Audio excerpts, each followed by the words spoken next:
Salam everyone. Super excited. So in this particular lecture, we're going to take a look at the concept of Qibla in the Quran.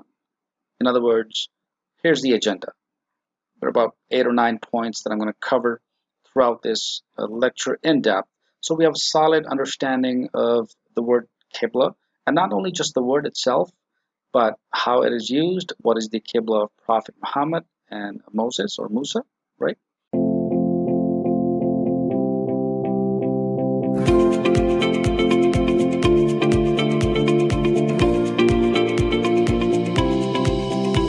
So the first thing that we're going to take a look at as step one within this particular agenda is meaning of the root word qaf ba lam, right? Which is actually the root word for Qibla. That's how this Qibla word is derived from this root word. Secondly, we're going to take a look at the Qibla in the Quran. What does it mean? How does it relate? What do we do? What is the word? How does it fit, right? So all verses within the context of Qibla.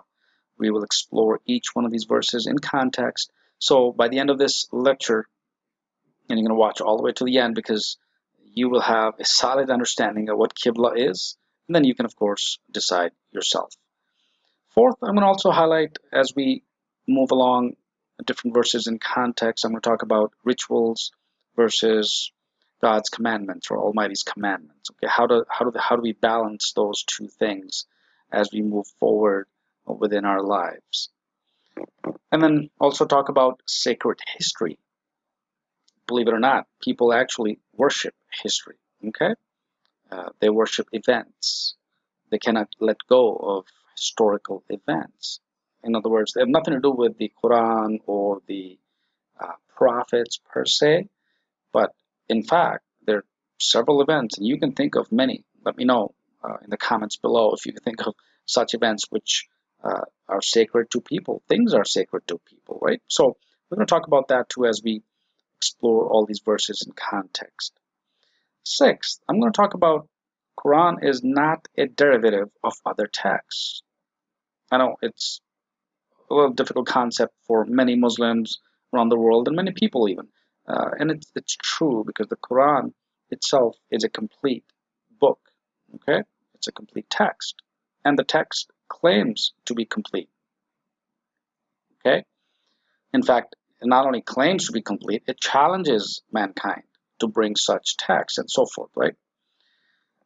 So this is, of course, Quran is not a derivative of other texts. In other words, we cannot inject other texts into the Quran that explains the Quran. The Quran explains itself, and that's how the book should be read and understood and be guided from.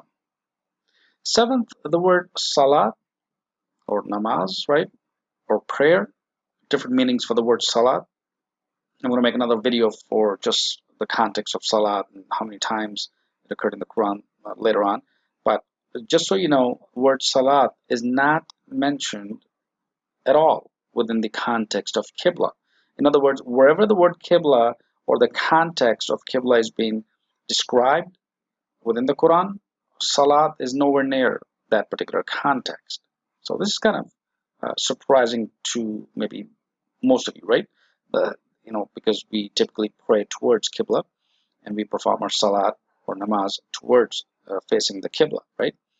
But believe it or not, the word Salat is not mentioned within the context of Qibla at all, wherever it occurs. So this is going to be an interesting one once we get to that part. I'm going to explain as we read through the verses within context. And number 8 is the Qibla word being mentioned in Surah Al-Baqarah, which is chapter 2 of the Quran, verse 142 to 150. Of course, I'm going to talk about context, so I may start previous verses, so maybe from verse 135 onward, so we understand the true concept and the context as well from up till verse 150. So this is where the word occurs within Surah Al-Baqarah, and then the next instance of the word Qibla occurs in Surah Yunus, which is chapter 10 and verse 87. So these are the only two surahs that contain the word Qibla. Okay, no other surah in the Quran has the word Qibla. Okay? Now, of course, the root word has been used, which is Kaf Ba'alam, numerous times, but since our focus is on the word Qibla, right? So these are the two surahs that mention and talk about in length. Okay, so not just one or two verses, but actually they detail out this particular word of Qibla. So we explore that, what that means. And of course, we finally conclude, and then based on our discussion and our research and understanding all of the context, all of these points, you should be in a pretty solid mode of understanding of what Qibla is all about, what should be done, what should we do. Perfect. All right, so with that said, I'm going to jump to the Quran. Let's open up chapter 2, Surah Al-Baqarah. And I'm going to start with verse 135. And I'm going to read through all the way through verse 150. So you will understand the actual concept and the context as well, the story as it begins from verse 135. So let's move forward. And they say, be such as hold to Judaism or are Nazarenes to be rightly guided. Say thou, nay, the creed of Ibrahim, Bal millat Ibrahim Hanifa, inclining to truth, and he was not one of the idolaters. Say, we believe in God and what is sent down to us, and what was sent down to Ibrahim and Ismail and Ishaq and Yaqub and grandson, and what was given to Musa and Isa and the prophets from their Lord. We make no division between any one of them. La nufarriqu bayna ahadin minhum. Wa nahnu lahu muslimun.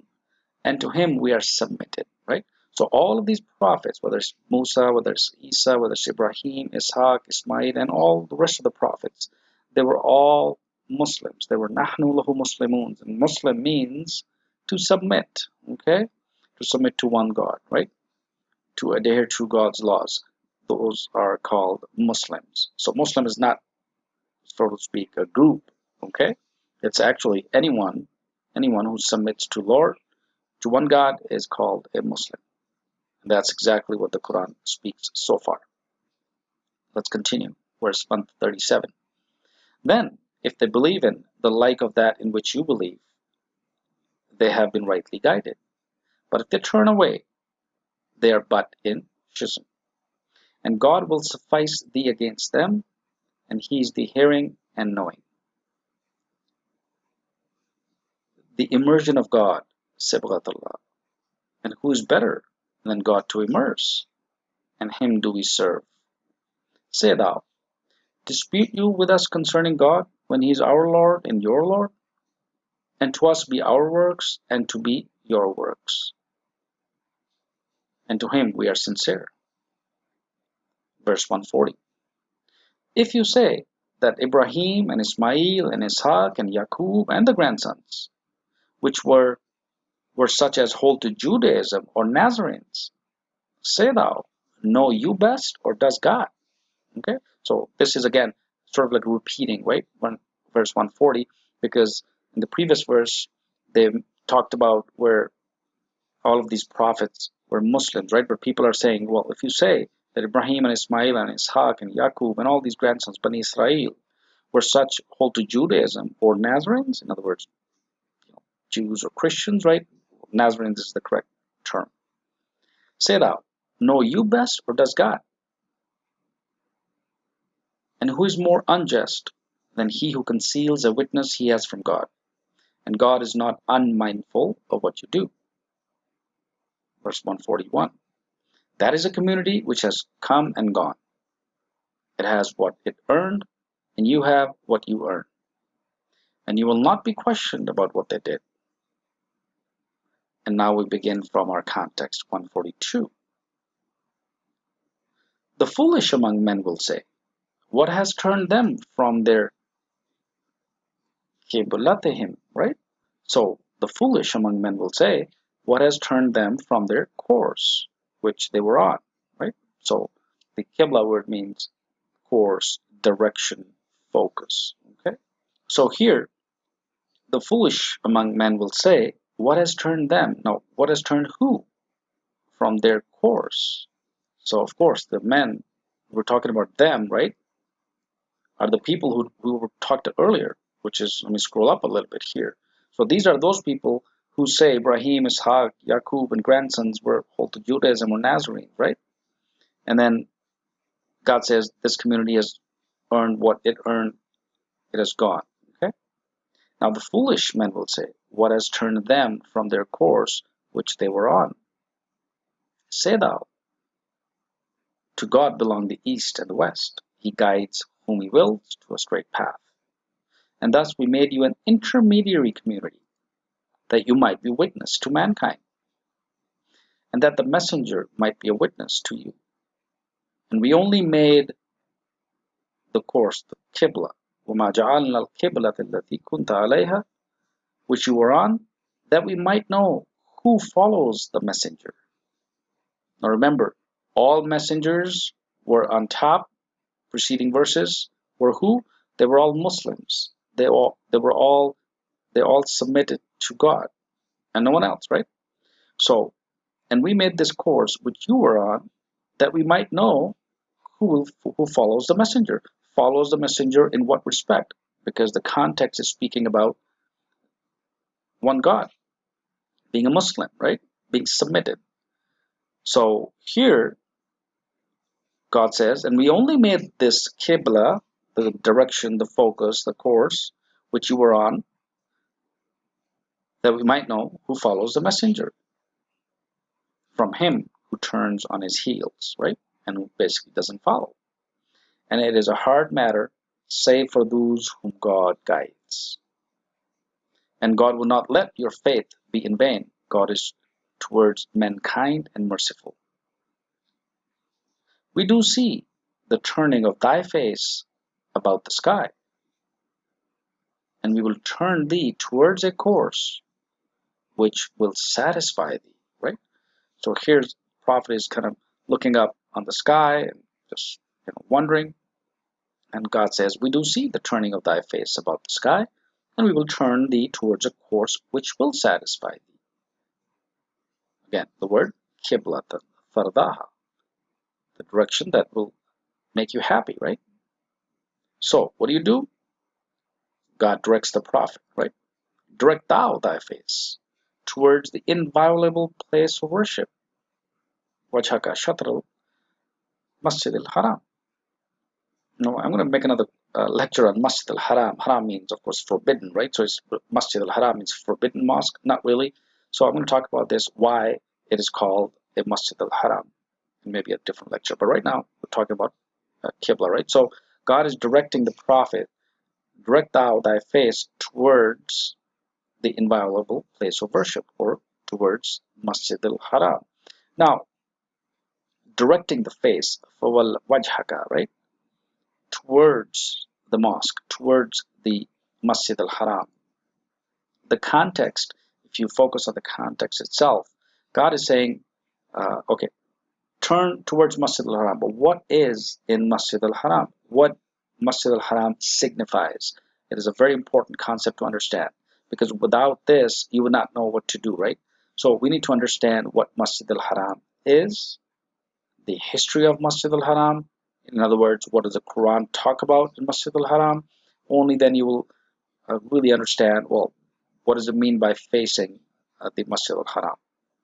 And just briefly, just so you know, Masjid al-Haram was created by Ibrahim, right? It was not a new thing. It was created by Ibrahim and his son. And the purpose of Masjid al-Haram was to build a space or a house in order to let mankind know, linnas, not just Muslims, because today only Muslims can go, right, to Masjid al-Haram, which is strange, because it was created for linnas. The Quran is very clear. Anyways, so the purpose of Masjid al-Haram was to direct Ibrahim, God directed Ibrahim to go and create this space, a house, so that people can come from all over the world, all over the place, right? And come to see what? So that to see how Ibrahim is raising the standards of God. Rafa al-Qawaid, right? That's what the Quran talks about. Again, this is a separate lecture, but I just wanted to little uh, divulge into the concept of Masjid al-Haram. So these are the reasons. And by the way, the reason why it's called Masjid al-Haram is because this area, this place where this place of worship was forbidden for hunting. Okay, so the context of different surah, which I believe is Surah Ma'idah, right, talks about hunting. So people came from all over the world to this particular place, right? They were, belonging to all different cultures, all different religions and cultures, traditions, and so on. So they all came here not only to trade, and again, this is within the Quranic context, but also to not be able to hunt, because that was the law of the land at that point in time. So they were forbidden from hunting within the area. That's why it was called Masjid al-Haram. Okay, you could not hunt, you could not kidnap people, you could not fight. Okay, so those were the reasons the Quran mentions for this particular place, which was built by Ibrahim. Again, this is quite a bit in history, right? All right, great. So now coming back to verse 144. So we do see the turning of thy face about the sky, and we will turn thee towards a course which will satisfy thee. So direct thou the face towards the inviolable place of worship, and wheresoever you be, and direct your faces towards it. Okay, so shatra means like to stretch something, to stretch and then it breaks. Okay, that's called shatra. So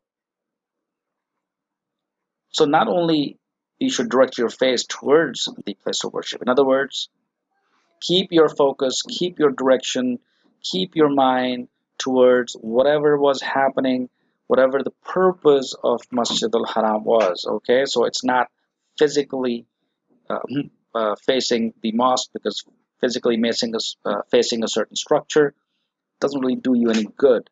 But what does you good is the fact that you understand why, what was happening, what happened in Masjid al-Haram, what was the purpose. So the focus, the Qibla, right, that's the course, must be towards Masjid al-Haram, which means, as I just explained, it was created by Ibrahim and so on. So the Prophet Muhammad is now being directed to do the same. Direct thou the face towards the inviolable place of worship, and wheresoever you be, direct your face towards it. In other words, it doesn't matter where you are. And keep in mind, the word salat has not been mentioned so far, okay? So we're not going to pray towards, right? It's not like saying pray towards. The word prayer does not exist so far as we're moving towards these verses. But all we know that, yes, we must direct our faces towards the inviolable place of worship, which means we need to understand the Masjid al-Haram and then stay focused, right? And that's exactly what Prophet Muhammad is also being told to do. And wheresoever you be, direct your faces towards it. Regardless of your place, wherever you are, you need to keep in mind the focus of Masjid al-Haram, the purpose of Masjid al-Haram, which was again built by Ibrahim. And those in possession of the law, وَإِنَّ الَّذِينَ أُوتُوا الْكِتَابَ, know that it is the truth from their Lord. Okay, لِيَعْلَمُونَ أَنَّهُ الْحَقُّ مِنْ رَبِّهِمْ. So people of the book, right, which means people of the law, the doctors of the law. In other words, in layman terms, these are the Jews and the Nazarenes, right? The people who hold to Judaism and Nazarenes, or Jews or Christians in modern times. People of Injil and people of Torah, they know that it is the truth from their Lord. And what is the truth? The truth is that the focus should always be Masjid al-Haram, because Ibrahim was the Imam, was the leader of Bani Israel, right? He was the one who actually created all of this. He was the leader. So all of the Bani Israel, all of the Jews and the Nazarenes or Christians, right, they are following their father Abraham, right, or Ibrahim. So, and those in possession of the law know that it is the truth from the Lord. The truth is, of course, you need to focus on Masjid al-Haram. The purpose, we know exactly what that was, to keep Masjid al-Haram free and clear from all types of idols, right? Tahara bayti, which means clean Keep the house clean. Keep the house clean from what? Okay, that doesn't mean wash your houses, right? That means keep it clean from anyone else but one Lord, right? So that's the deal. That's the idea of Masjid al-Haram. So the people who are in possession of the law know that it is the truth from their Lord. Let's continue. And the God is not unmindful of what you do. And if thou bring those in possession of the law every proof, they will not follow thy course. So God is saying to Prophet Muhammad, it doesn't matter what you do. Even if you tell them, hey, follow Ibrahim's creed. Millat Ibrahim Hanif, right? Follow Ibrahim's. See what Abraham did. See the Masjid al-Haram, what he created, why he created, what was the purpose. So no matter what you do, if you bring those in possession of the law, every proof, بِكُلِّ آيَاتٍ مَا تَبِعُوا قِبْلَتَكَ, so they will not follow your course, thy direction, thy course, right? Qibla. Keep in mind, the word salat is not mentioned at this point in time, still. So they will not follow thy course, and thou will not follow their course. وَمَا أَنْتَ بِتَابِعٍ قِبْلَتَهُمْ. Likewise, Prophet Muhammad, you're not going to follow what they are doing, what these people who hold to Judaism, who are Nazarenes, what they're doing. You're not going to follow their course, right? Their Qibla, which means their direction, the things that they're actually doing, how they have progressed from Torah, from Injil, and up to this point till the Quran is being revealed. The changes that have happened all these years, right? So you're not going to follow their course. وَمَا بَعْضَهُمْ بِتَابِعٍ قِبْلَةَ بَعْضٍ, and they will not follow each other's course, each other Qibla. Okay? So Jews is not going to follow the Qibla of the Nazarenes, of the Christians, right? And the Christians are not going to follow the Qibla of the Jews, or the direction of each other, okay, or the focus. So the context is pretty clear. We're not talking about prayer at this point in time, right? Nowhere does the word salat exist at this point in time. Let's continue. And if thou follow their vain desires, which means vain desires, after what has come to thee of knowledge, thou wilt then be of the wrongdoers. Innaka, right? So no doubt, Prophet Muhammad, you will be one of the wrongdoers if that's what you do. You are going to follow their vain desires because they have no evidence, proof of what they're saying. They're just following their own vain desires. In other words, they have created their own courses, their own directions. Christians have their own line of action. Jews have their own line of action. And within Jews and Christians, there's so many other sects. Okay? So, Prophet, you're not going to follow their vain desires. Otherwise, you will be one of the wrongdoers. Those whom we gave the law, this is verse 146. Those whom we gave the law recognize it, just as they recognize their sons. Okay? So there are people among those doctors of law, right? Among the people who hold to Judaism or Nazareth, there are certain people. There's a small group of people or a group of people, right? There are people who recognize it just as they recognize their sons, that yes, that is the truth. We need to follow Ibrahim. We need to be submitted to one God. That's exactly what we're supposed to do. We need to be on the course, the direction, the Qibla of Ibrahim, Masjid al-Haram, the purpose, why it was built, right? So they recognize, just as they recognize their sons. But some among them conceal the truth. وَإِنْ فَرِيقًا مِّنْهُمْ لِيَكْتُمُونَ الْحَقَّ وَهُمْ يَعْلَمُونَ. And they know that they're concealing the truth. They're hiding the truth. They're changing the course. They're changing the Qibla, right? They're changing the direction. They're changing the law. And they know the truth is from thy Lord. So be thou not of those who doubt. Okay? So Prophet Muhammad, the truth is from thy Lord, so make sure that you don't have any doubts. And for each is a direction towards which he turns. And then vie with one another in good deeds. Wheresoever you be, once again, this verse is repeating again, right? So wherever you be, God will bring you all together. God is powerful over all things. verse 149. And in what manner thou goest out. This verse is being repeated once again. So the prophet is told once again, reiterating. God is reiterating, right? So in what manner thou goest out, I mean, haysa kharajat, direct thou face towards the inviolable place of worship. Same verse, same part, same words.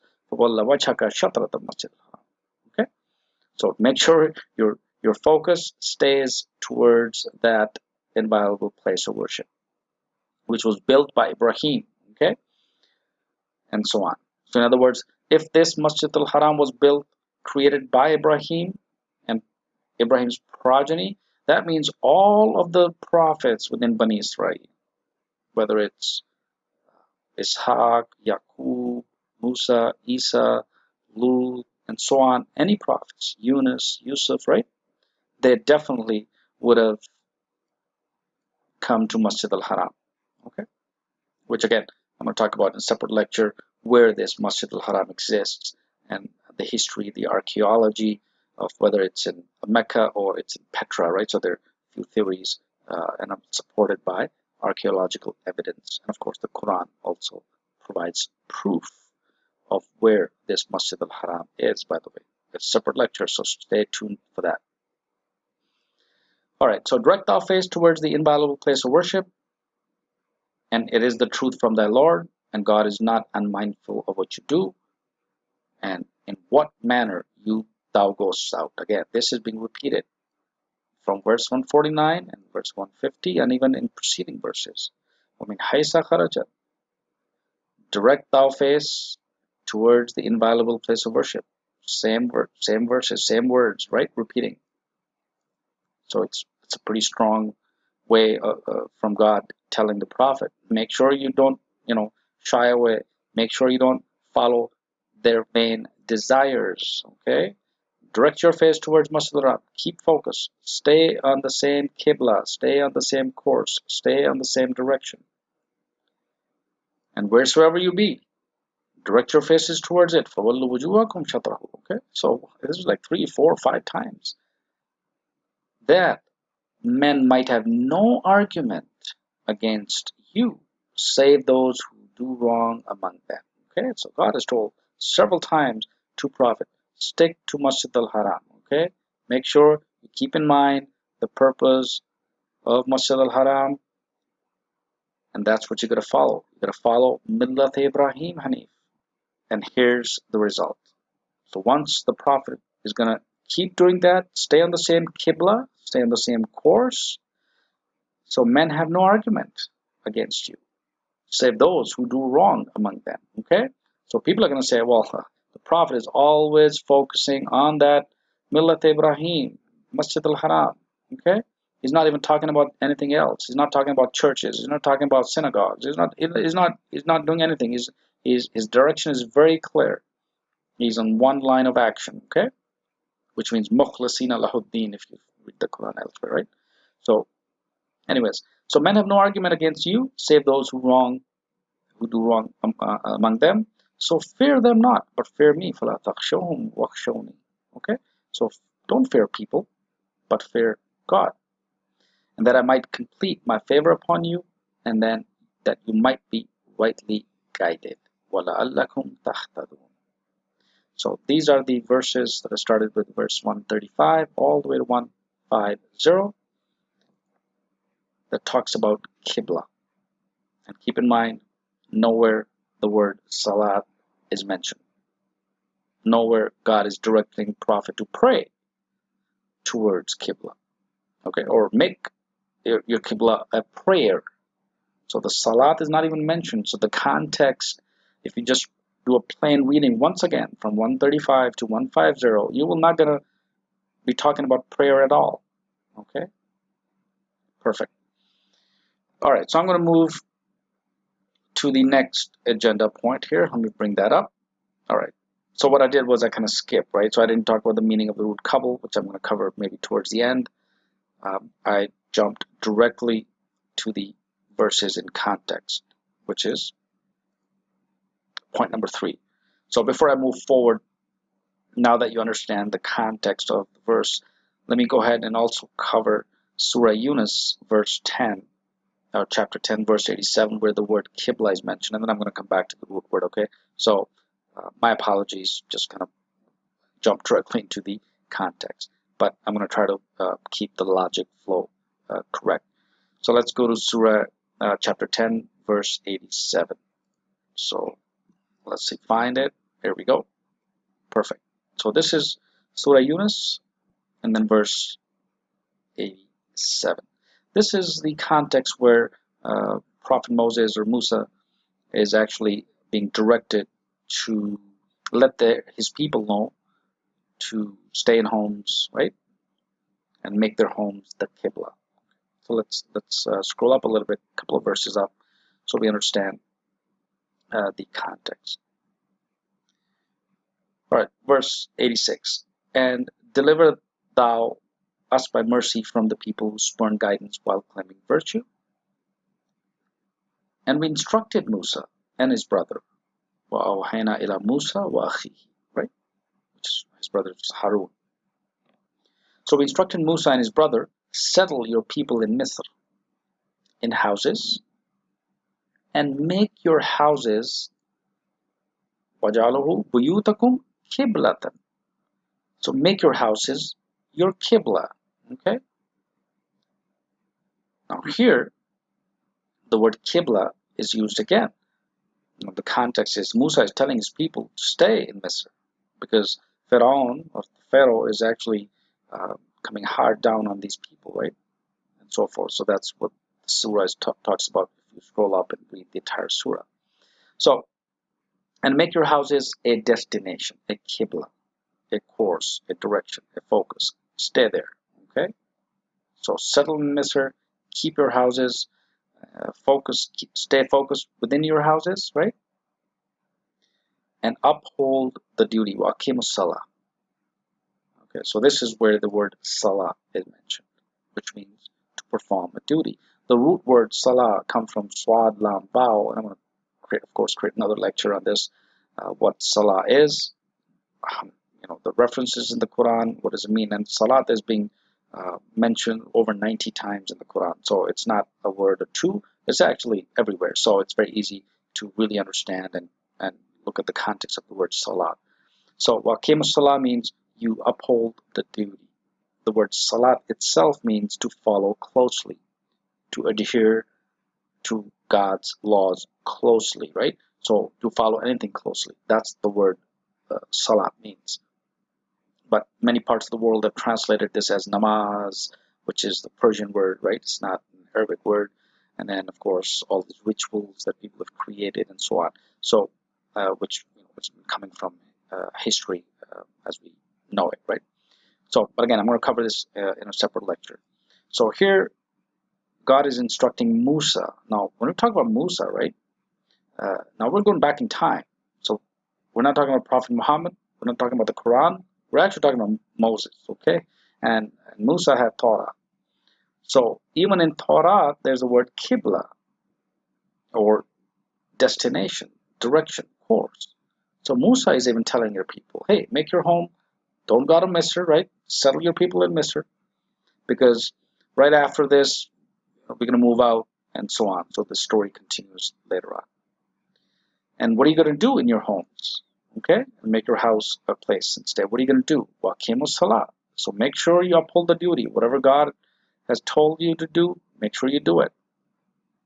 And bear thou glad tidings to the believers. وَبَشِّرِ الْمُؤْمِنِينَ. So Musa is going to say, well, good news for the believers. Believe it or not, believers are not just Muslims. Believers are people. Anyone who submits to God is a believer, right? Is a Muslim. And Musa said, our Lord, thou hast given Pharaoh and his eminent ones adornment and wealth in this life of this world, our Lord, that they might lead astray from thy way. And of course, the story continues. So this is the only instance, the other instance in the Quran, which is again in Surah Yunus, chapter 10, verse 87. Perfect. So now that we understand all the verses in context, let's take a look at the actual meaning of the word Qibla. Since you already know this, I'm just going browse through it, so it'll be easier for you. All right. So the root word is qaf ba lam, right, or qabl. The triliteral root word occurs 294 times in the Quran in 13 derived forms. So I'm not going to go through all of this. You're welcome to take a look at this yourself because our focus is on the word Qibla. Okay, so let's scroll down. In fact, I have it open here. So here are the instances of the word Qiblatuhum, Qibla, Qiblatun, right? Which again is in chapter 2 and chapter 10 only.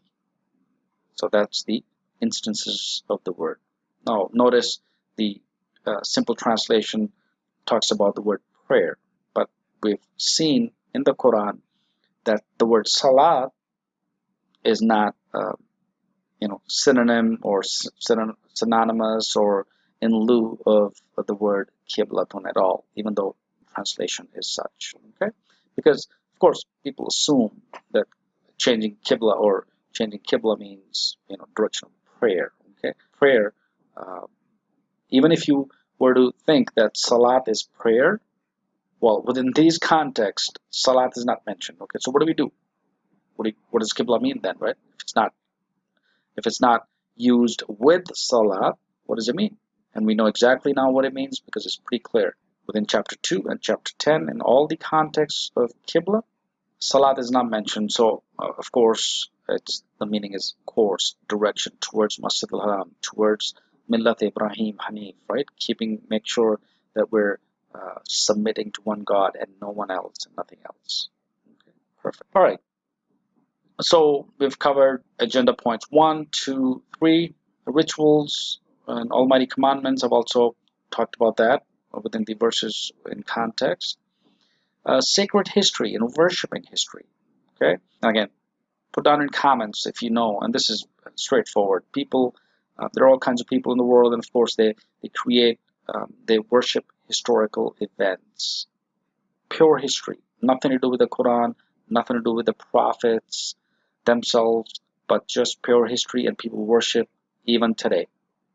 And one of the biggest examples that I can think of is even in Christianity or in Muslim world, the Shia group also worship historical event, which was the battle, and after the battle, they still kind of remember the battle every single year. The Battle of Karbala, that was an event in history, it's a historical event, but of course, that group claims it to be a sacred event, so sacred that they even hurt themselves and so on. So there's several traditions and rituals that people follow. Point number 6, Quran is not a derivative of other texts. So very important. So if we know that the Quran is a complete book, it's a complete guidance for all mankind, not just for Muslims. So, and nothing can be injected in the Quran, nor anything can be taken out of the Quran. And the Quran also speaks to that as well. So it's certainly not a derivative of other texts, which means if chapter 2 and chapter 10, Surah Baqarah and Surah Yunus, whatever the word Qibla is used, that means it's not used with the word prayer. So we know exactly now the understanding of the word Qibla. The word Salat is not mentioned at all in the context of Qibla. We talked about this as well. And then, of course, the instances are in Surah Al-Baqarah, verse 142, 150, and then Surah Yunus, chapter 10, verse 87. So I hope this helps. I just wanted to cover the concept of Qibla, of course, the Qibla of Prophet Muhammad and the Qibla of Moses, because these are the two prophets that kind of relate to the word Qibla. I hope this helped, and we also understand the preceding verses from chapter 2, verse 135, where God talks about Ibrahim, Ishaq, Yaqub, and the progeny of the sons, right? Where they were all focused on the teachings of Ibrahim. That's exactly what all prophets did. They followed the creed of Ibrahim, okay? Hence Masjid al-Haram, hence the purpose of Masjid al-Haram, hence people used to come to Masjid al-Haram. And I'm going to create another lecture on Surah Al-Ma'idah where it extensively talks about the purpose of Masjid al-Haram, how people used to come and hunt, and God forbade hunting, kidnapping, and killing, and so forth, okay, and fighting. So we're going to talk about that sometime later. But I just wanted to be very focused on this particular area. So I hope this helps. If you have any questions or comments, write down in the comments below, And be sure to subscribe to this channel. Also share this information. This is good research. I hope that you've enjoyed and you've found this useful. Now you understand what Qibla actually means and what should be perfect. With this, Assalamu alaikum.